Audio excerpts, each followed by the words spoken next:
The Daughter of Time, Chapter 4. It was after luncheon before Sergeant Williams reappeared, breathless, bearing 2 fat volumes. "You should have left them with the porter," Grant said.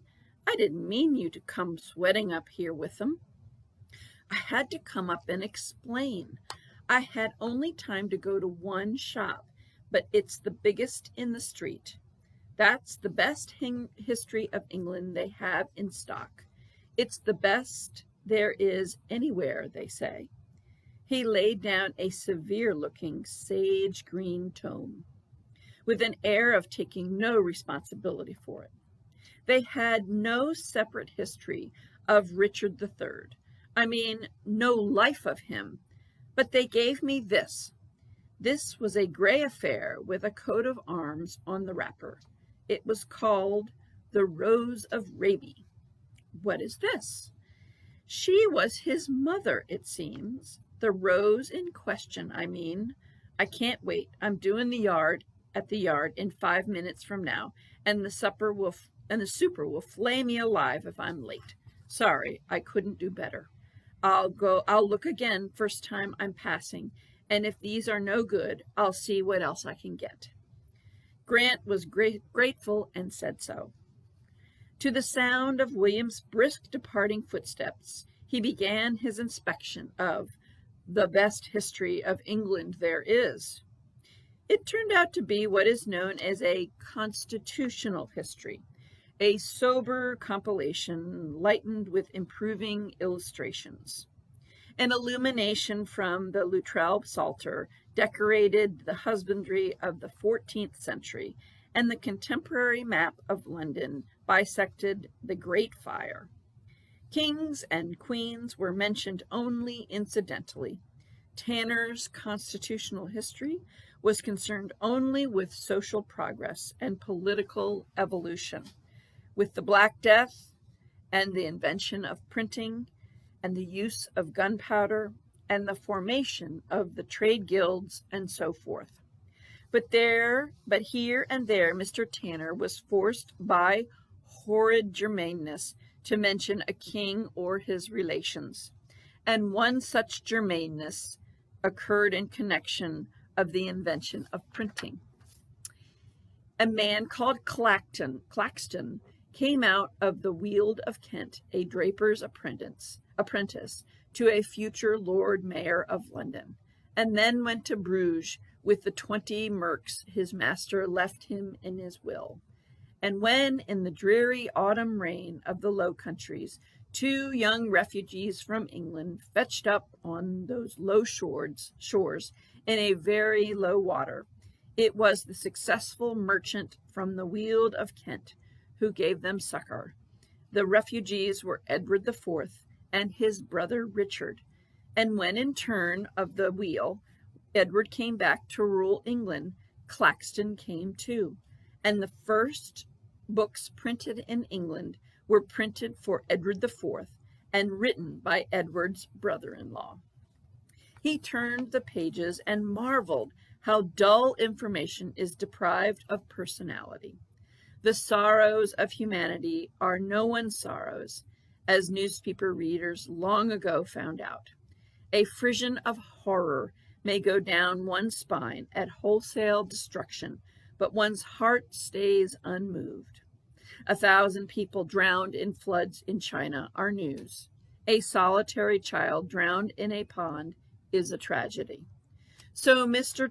Tanner's account of the progress of the English race was admirable but unexciting. But here and there, where he could not avoid the personal, his narrative flowered into a more immediate interest.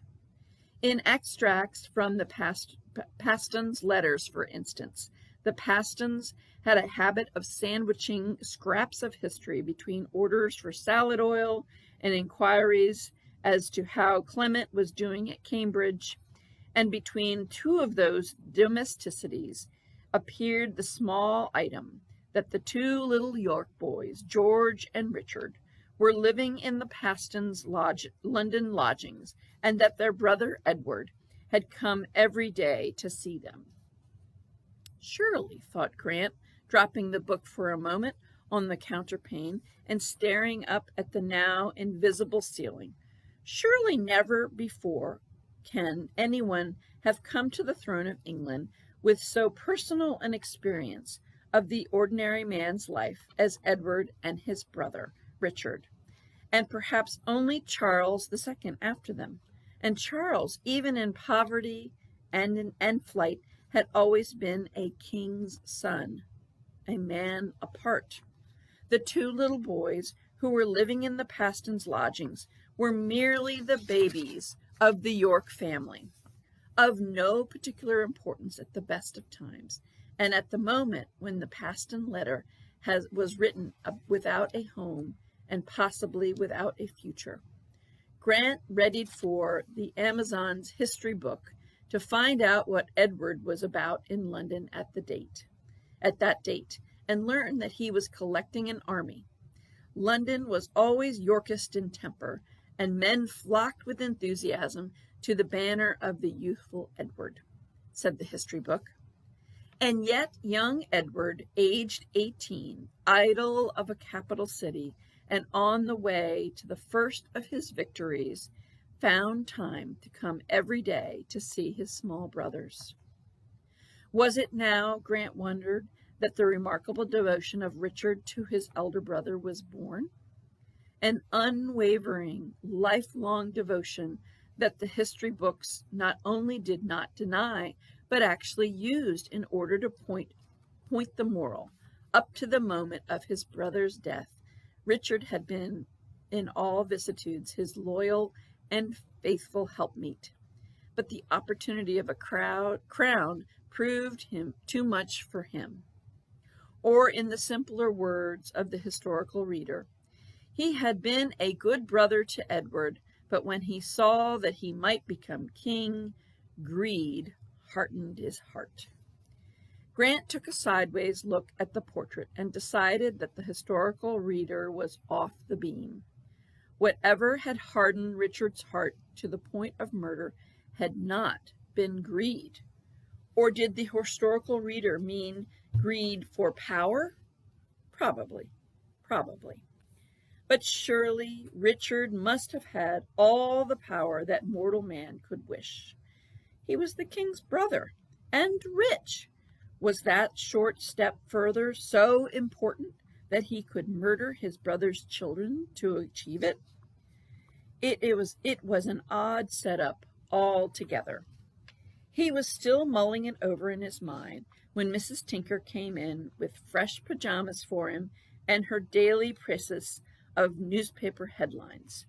Mrs. Tinker never read past the third headline of a report unless it happened to be a murder, in which she read every word and brought an evening paper for herself on the way home to cook Tinker's supper. Today, the gentle burble of her comment on a Yorkshire arsenic and exhumation case flowed over him unbroken until she caught sight of the morning paper lying in its virgin condition along the books on the table. This brought her to a sudden halt. "You not feeling so good today?" she asked in a concerned way. "I'm fine, Tink, fine. Why?" "You haven't as much as opened your paper. That's how my sister's Jell started her decline, not taking no notice of what was in the paper." "Don't you worry. I'm on the upgrade. Even my temper has improved. I forgot about the paper because I've been reading history stories. Ever heard of the Princes in the Tower?" "Everybody's heard of the Princes in the Tower." "And do you know how they met their end?" "Of course I do. He put a pillow on their faces when they was fast asleep." "Who did?" "Their wicked uncle, Richard III. You didn't ought to think of things like that when you're poorly. You ought to be reading something nice and cheerful." "Are you in a hurry to get home, Tink, or could you go around by St. Martin's Lane for me?" "No, I've plenty of time. Is it Miss Hallard? She won't be at the theater until 6 about." No, I know, but you might leave a note for her, and she'll get it when she comes in. He reached for his scribbling pad and pencil and wrote, "For the love of Mike, find me a copy of Thomas More's History of Richard III." He tore off the page, folded it, and scribbled Marta's name on it. "You can give it to old Saxton at the stage door. He'll see she gets it." "If I can get near the stage door with with the stools for the queue," Mrs. Tinker said, in a comment rather than in truth. "That thing's going to run forever." She put the folded paper carefully away in the cheap pseudo-leather handbag with the shabby edges that was as much a part of her as her hat. Grant had, Christmas by Christmas, provided her with a new bag, each of them a work of art, in the best tradition of English leather working, an article so admirable in design and so perfect in execution that Martha Hallard might have carried it to luncheon at the Blagg. But that was the last he had ever seen of any of them, since Mrs. Tinker regarded a pawnshop as 1 degree more disgraceful than prison. He absolved her from any suspicion of cashing in on her presents. He deduced that the handbags were safely laid away in a drawer somewhere, still wrapped up in the original tissue paper. Perhaps she took them out to show people sometimes perhaps just to gloat over, or perhaps the knowledge that they were enriched her, as the knowledge of something put away for my funeral might enrich another. Next Christmas he was going to open this shabby sack of hers, this perennial satchel, a tote fair, and put something in the money compartment. She would fritter it away, of course, on small unimportances, so that in the end she would not know what she had done with it. But perhaps a series of small satisfactions, scattered like sequins over the texture of everyday life, was of greater worth than the academic satisfaction of owning a collection of fine objects at the back of the drawer. When she had gone creaking away in a shoes and corset concerto, he went back to Mr. Tanner and tried to improve his mind by acquiring some of Mr. Tanner's interest in the human race. But he found in an effort neither by nature nor by profession was he interested in mankind in the large. His bias, native and acquired, was towards the personal. He waded through Mr. Tanner's statistics and longed for a king in an oak tree, or a broom tied to the masthead, or a Highlander hanging on to a trooper's stirrup in a charge. But at last he had the satisfaction of learning that the Englishman of the 15th century drank water only as a penance. The English laborer of Richard III's day was, it seemed, the admiration of the continent. Mr. Tanner quoted a contemporary writing in France. "The King of France will allow no one to use salt, but what is brought of himself at his own arbitrary price. The troops pay for nothing and treat the people barbarously if they are not satisfied. All growers of vines must give a fourth to the king. All the towns must pay the king great yearly sums for their men-at-arms. The peasants live in great hardship and misery. They wear no woolen. Their clothing consists of little short jerkins of sackcloth, no trousers but from the knees up, and legs exposed and naked. The women all go barefoot. The people eat no meat except the fat of bacon in their soup. Nor are the gentry much better off. If an accusation is brought against them, they are examined in private, and perhaps never more heard of. In England it is very different. No one can abide in another man's house without his leave. The king cannot put on taxes, nor alter the laws, nor make new ones. The English never drink water except for penance. They eat all sorts of flesh and fish.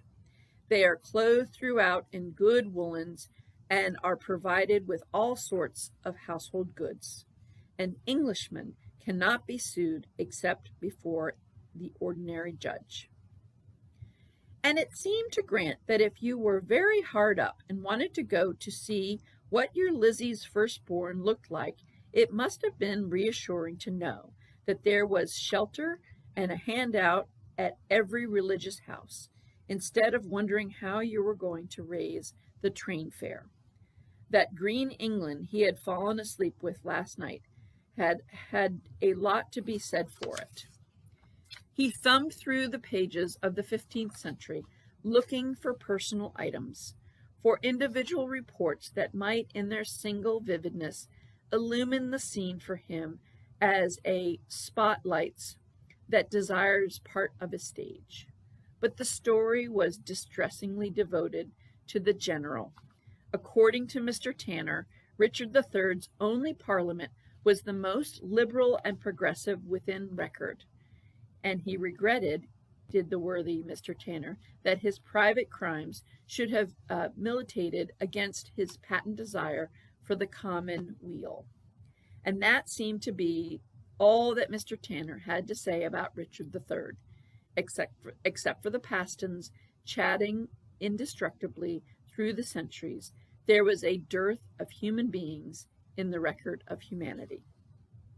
He let the book slide off his chest and searched with his hand until he found the Rose of Raby. The end of chapter 4.